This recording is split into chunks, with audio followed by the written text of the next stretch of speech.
Assalamualaikum warahmatullahi wabarakatuh. Perkenalkan, nama saya Viviana Khairunisa, NPM 1804040101, jurusan Ekonomi Syariah kelas C.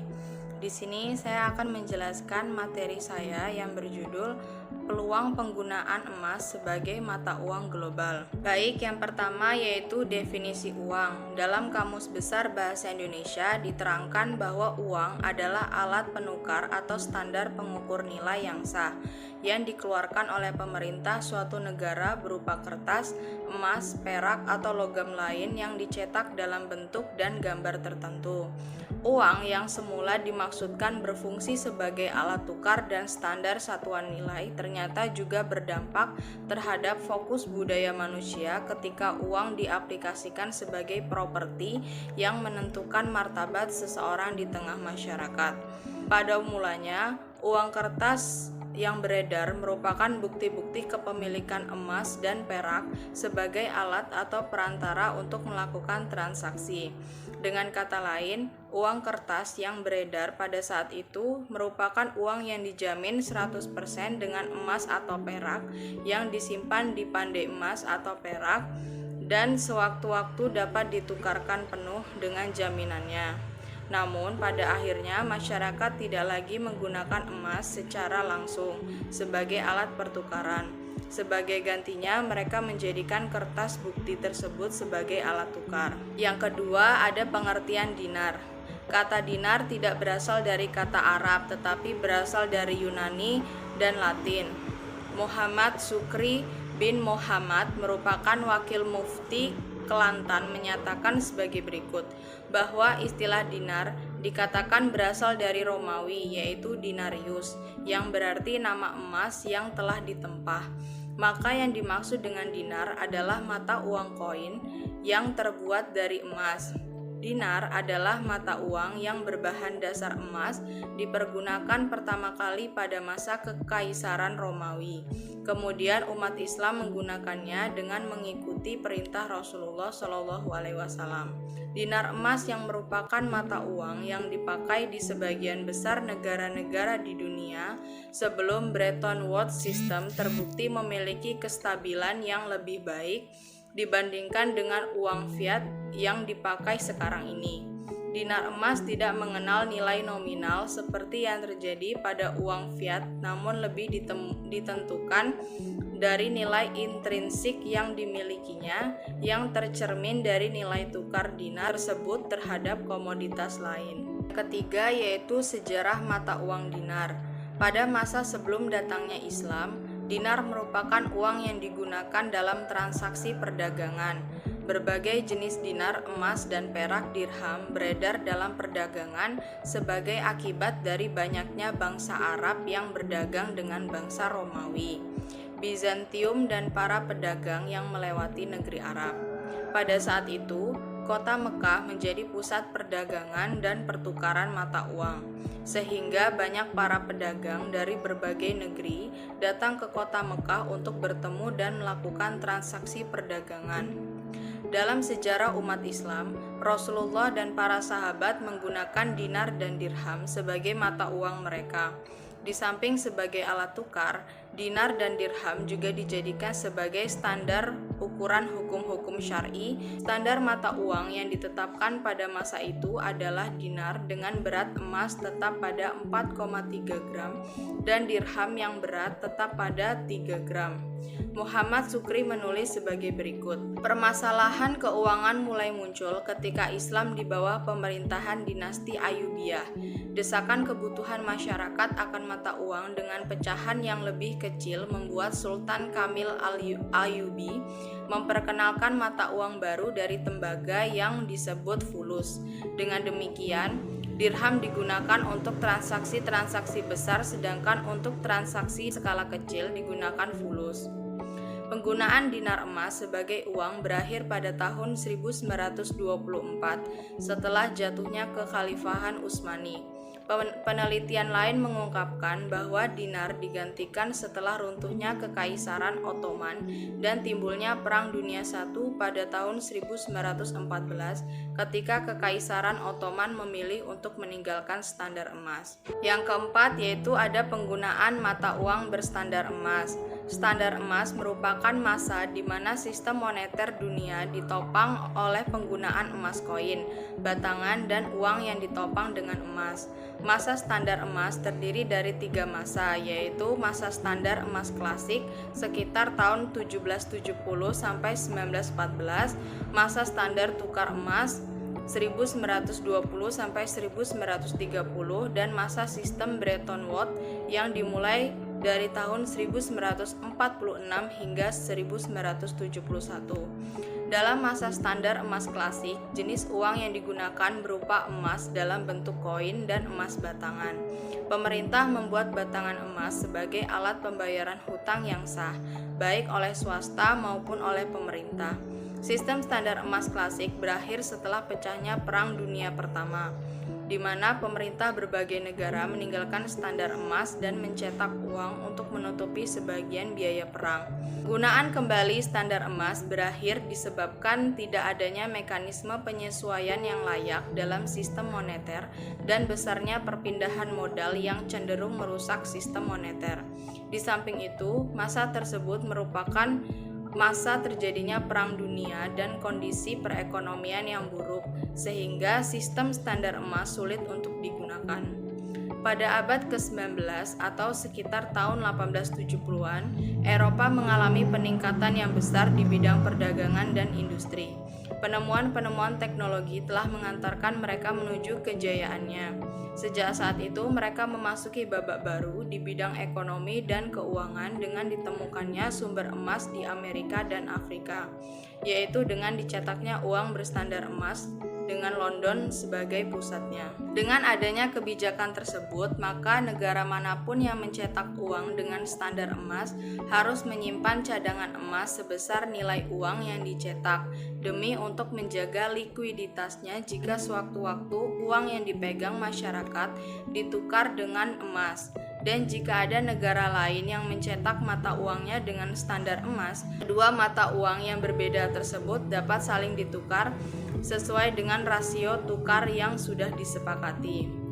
Dalam sistem standar emas, jika sektor neraca pembayaran mengalami defisit, maka akan terjadi penurunan penawaran emas karena kebutuhan pendanaan impor, dan hal ini akan menyebabkan penurunan tingkat harga yang nantinya dapat menyebabkan peningkatan ekspor. Hal itu akan diikuti dengan surplus pada sektor neraca pembayaran, sehingga terciptalah kondisi equilibrium pada sektor neraca pembayaran.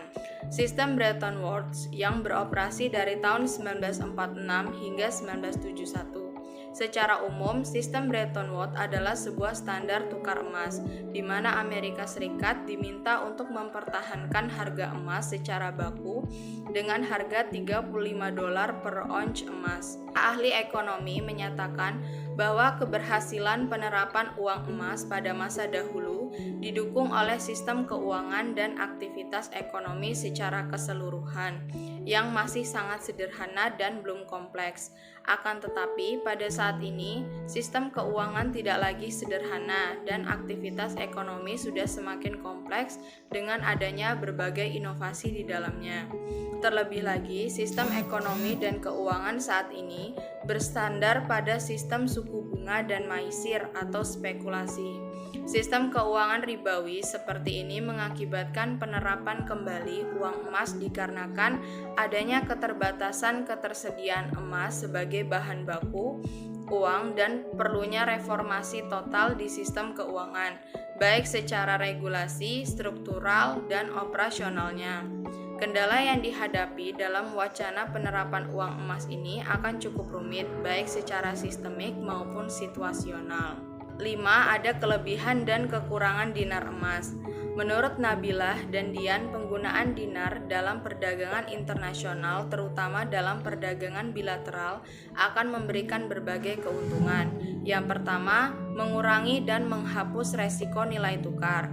Resiko yang ditimbulkan dari perubahan nilai tukar akan mempengaruhi aktivitas ekonomi dunia, terutama perdagangan internasional. Kehadiran uang dinar akan menghapus setiap resiko yang ditimbulkan dari nilai tukar karena dinar adalah mata uang yang stabil dan menguntungkan bagi setiap negara yang melakukan perdagangan. Yang kedua, penggunaan dinar akan mengurangi terjadinya spekulasi, manipulasi, dan arbitrasi terhadap mata uang nasional. Pada prakteknya, situasi ekonomi dan politik sebuah negara akan memengaruhi nilai tukar mata uangnya dan akan berpengaruh pada pasar dan aktivitas ekonomi. Tetapi dengan dinar sebagai mata uang global, hal tersebut tidak akan berpengaruh signifikan karena dinar bukan milik suatu negara tertentu. Yang ketiga, penggunaan dinar akan mengurangi biaya transaksi perdagangan dan meningkatkan perdagangan. Jumlah uang dinar yang sedikit akan bisa menutupi transaksi dalam jumlah besar. Yang keempat, karena daya belinya yang tetap tinggi sepanjang masa, dinar dan dirham sangat cocok untuk transaksi muamalat yang bersifat jangka menengah sampai panjang dikala mata uang kertas tidak bisa digunakan. Yang kelima, penggunaan dinar dalam perdagangan internasional akan mengurangi kekuasaan. Ada pun beberapa kelemahan dari dinar emas. Yang pertama, bahwa emas telah memusat di negara-negara yang memiliki kemampuan dan kekuatan produksi, serta negara yang kemampuannya untuk bersaing dalam perdagangan internasional atau keunggulannya dalam bidang penemu, intelektual, dan teknokratnya terus meningkat. Yang kedua, emas dan perak telah menjadi devisa beberapa negara sebagai akibat dari neraca keuangannya.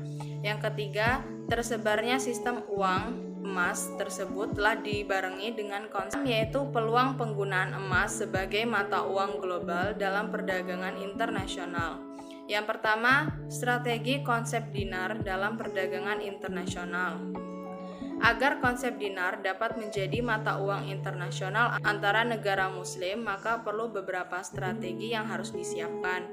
Yang pertama yaitu negara-negara yang tergabung dalam anggota OKI harus membuat kesepakatan atau kompetensi atau peraturan tentang pembayaran transaksi perdagangan internasionalnya, baik perdagangan secara bilateral maupun multilateral dengan menggunakan mata uang dinar. Yang kedua, negara-negara yang tergabung dalam anggota OKI harus memulai dengan membuat standar ukuran umum mata uang dinar yang akan digunakan sebagai mata uang tunggal yang perlu dipenuhi dan dengan mengambil rata-rata persamaan dari negara-negara OKI yang mau bergabung. Yang ketiga, negara-negara yang tergabung dalam anggota OKI harus menciptakan suatu lembaga yang akan mengurus dan mengelola kendali moneter yang menjadi embrio, yang nantinya akan menjadi bank sentral atau bank kustodian dari seluruh negara OKI. Selanjutnya, dengan telah dilakukannya beberapa tahap itu, maka para pemerintah negara OKI sudah semestinya mensosialisasikan kepada para masyarakat, khususnya para pengusaha ekspor maupun impor, baik secara langsung maupun tidak langsung. Yang kedua, ada implementasi penggunaan dinar dalam perdagangan internasional. Untuk menggantikan peran uang fiat dan menjadikan uang dinar sebagai mata uang global, diperlukan beberapa langkah dan strategi yang bertahap atau tidak secara drastis. Beberapa hal yang harus diperhatikan dalam penerapan uang dinar. Yang pertama, yaitu peran uang dinar dalam perdagangan. Uang tetap diperlukan sebagai alat transaksi domestik. Uang dinar tidak diwujudkan dalam bentuk fisik tetapi diukur dalam ukuran harga emas. Pembayaran tidak dilakukan dengan mentransfer uang dinar dari satu negara ke negara lain, tetapi hanya mentransfer ekuivalen emasnya ke bank kustodian yang telah disepakati. Hal ini ditujukan untuk menghindari kesulitan untuk mentransfer emas dalam bentuk fisik serta memberikan kemudahan bagi negara yang tidak memiliki sumber daya emas yang cukup. Yang B, penggunaan dinar emas. Uang dinar tersebut akan digunakan dalam transaksi perdagangan multilateral dan bilateral. Perdagangan multilateral melibatkan beberapa negara. dalam transaksi perdagangan, sedangkan transaksi bilateral melibatkan dua negara yang bertransaksi. Perdagangan bilateral tidak hanya terbatas pada negara dalam satu regional, tetapi juga bisa dengan negara yang berada di luar regionalnya. Yang ketiga yaitu dampak penggunaan dinar dalam perdagangan internasional. Penggunaan dinar merupakan suatu solusi atas perekonomian dunia yang menggunakan uang fiat. Penggunaan uang fiat menimbulkan ketidakstabilan perekonomian dunia. Untuk mengatasi hal itu, dibutuhkan mata uang yang lebih stabil, yaitu dinar emas. Ketika perdagangan menggunakan emas, maka indeks harga akan mempertahankan kesesuaian. Karena menggunakan sistem emas sangat berperan penting untuk menjaga stabilitas harga di berbagai negara. Dalam implementasi gold dinar dalam perdagangan internasional diproyeksikan akan mendatangkan banyak manfaat. Yang pertama, mengurangi dampak volatilitas yang disebabkan oleh fluktuasi mata uang. Yang kedua, trader tidak perlu lagi melakukan hedging. Yang ketiga, transaksi semakin efisien karena semakin banyak negara yang bergabung. Hanya diperlukan gold dinar yang relatif kecil untuk volume perdagangan yang difasilitasi. Yang keempat, gold dinar akan berperan seperti mata uang bersama yang berimplikasi akan mengurangi biaya transaksi. Yang kelima, keuntungan politis di mana para pendukung gold dinar akan menjadi blok yang solid yang diperhitungkan kiprahnya. Baik, mungkin itu saja yang dapat saya sampaikan. Saya akhiri, wassalamualaikum warahmatullahi wabarakatuh.